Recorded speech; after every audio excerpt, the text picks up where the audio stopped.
Todo mundo hoje quer fama, todo mundo quer nome. Não é assim? Não ame seu ministério, não ame sua pregação, ame Jesus.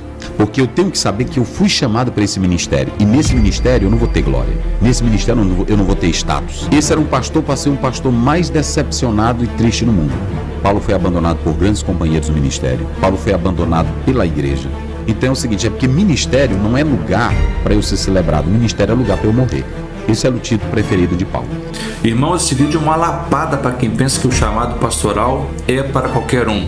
Fique até o final desse vídeo e veja o que o pastor Osiel Gomes da Assembleia de Deus disse. Coloca aqui nos comentários a sua opinião sobre esse assunto. Se você pensa em ser pastor, precisa ouvir essa verdade. O ministério não é sobre você, não é sobre fama, não é sobre status. É sobre amor, amor a Deus, amor às pessoas, é sobre permanecer fiel mesmo quando todos te abandonam. Parece uma missão nobre, abençoada, talvez até cheia de reconhecimentos. Mas será que você está preparado para enfrentar as dores invisíveis desse chamado? Está disposto a carregar o peso desse chamado, sabendo que muitas vezes você caminhará sozinho? Está disposto a amar mesmo sem ser amado de volta? Paulo, um dos maiores apóstolos da história, confessou em 2 Timóteo capítulo 4, versículo 16: Na minha primeira defesa, ninguém apareceu para me apoiar. Ele estava sozinho, abandonado, ferido. Este é o retrato real do ministério pastoral que muitos não te contam.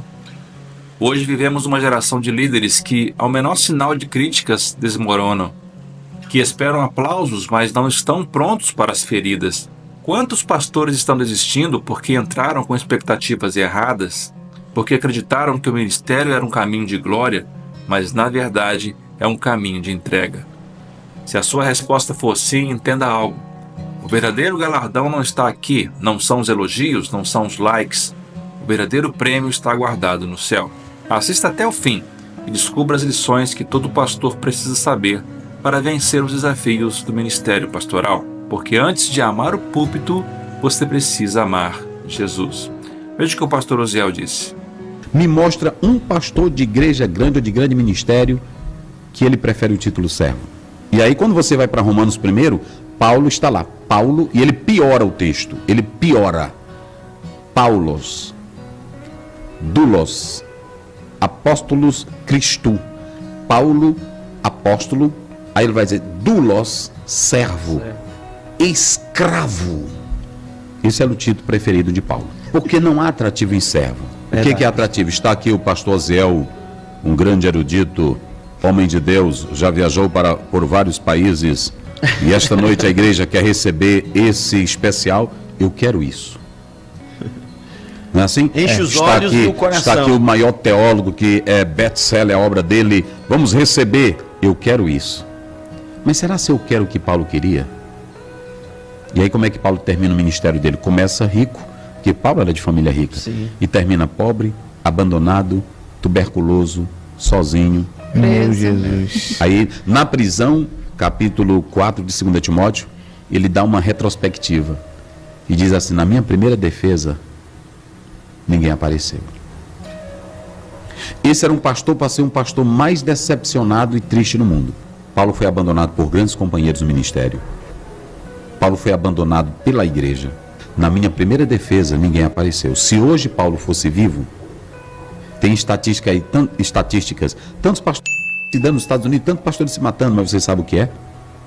Decepção não com o chamado, decepção com o próprio ministério que ele achava que ia dar o estilo de vida que ele queria. Porque eu tenho que saber que eu fui chamado para esse ministério, e nesse ministério eu não vou ter glória. Nesse ministério eu não vou ter status. Nesse ministério eu não vou ter nome. Vocês sabem qual é o maior problema? É que quando alguém entra para um ministério pensando que aqui é lugar para ser feliz. Muitos entram pensando que ministério é um lugar para se fazer. Que aí vem a crise da liderança hoje. Então é o seguinte, é porque ministério não é lugar para eu ser celebrado. Ministério é lugar para eu morrer. Então o que acontece? Paulo diz, ele olha para trás e diz assim, todos me abandonaram, não é assim? E ninguém apareceu na minha primeira defesa. Esse homem era para ser o pastor mais frustrado do mundo.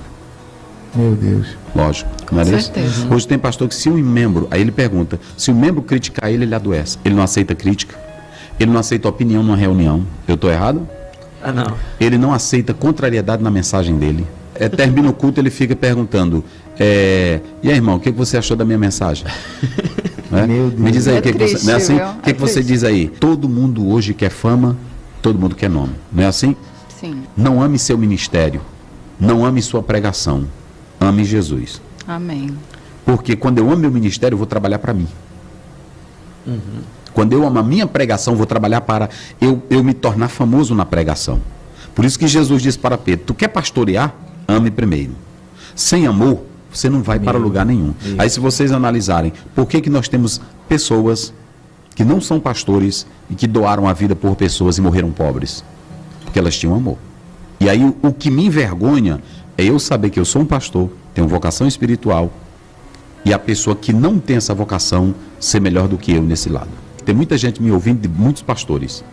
Eu entrei no ministério sabendo que eu vou ser criticado. Eu entrei no ministério sabendo que tem crente que não me ama. Eu entrei no ministério e tem dia que eu chego na igreja, o irmão diz assim, pastor, irmã, agora ele está falando mal do senhor. Aí eu passo por ela, Padre Senhor, minha santa, como é que está? Está bem? Porque ela não é o meu chamado. Meu Sim. Deus. Ela não é o meu chamado, vocês entenderam? Eu vejo aí na internet. Eu não concordo com o pastor, eu não estou me importando se ele concorda. Paulo diz em Romanos 14, tenha tudo bem definido. Eu estou sabendo que eu estou pregando a palavra de Deus. Eu não estou pregando ideias minhas. Sabe qual é o maior problema? Quando eu vou para o púlpito com ideias, quando eu vou com Bíblia, eu não peço perdão. Sabe por que a maioria dos pregadores perdem perdão? Porque não pregam Bíblias, pregam analogias. E a analogia é a coisa mais perigosa do mundo.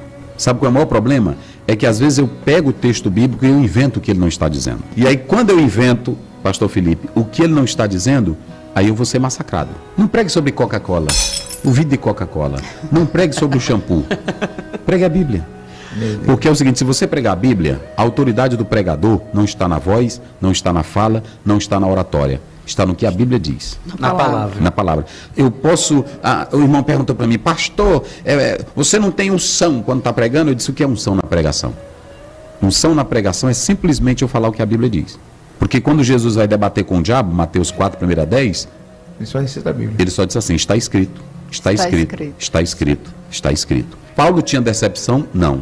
Paulo tinha frustração? Não. Paulo tinha lágrimas, Paulo tinha medo, Paulo tinha temores, mas ele disse assim, olhando para trás, eu combati o bom, Combate. acabei a carreira, Guardei a fé. agora o que me aguarda? Ele nunca aguardou nada daqui. Meu Deus. Sabe qual é o maior problema, pastor Felipe? É quando eu aguardo um crente me parabenizar. Quando eu aguardo um crente me reconhecer. Eu vi o pai sofrer. Eu vi minha mãe várias vezes chorar por causa de crente. Falando mal dela, falando de tudo. E eu passava, às vezes, eu ia para o banheiro, eu passava 3 horas, eu escutava meu pai orar. Eu escutava meu pai orar. Aquilo ali começou a me marcar. Então eu tive desejo. Eu quando fui para o ministério, na época, não tinha ainda esse glamour que tem hoje. Não tinha nada disso. Quem sabe e coloca a sua vocação no chamado, pode ter o que tiver. Mas você nunca vai se decepcionar. Amém. Porque você sabe quem te chamou.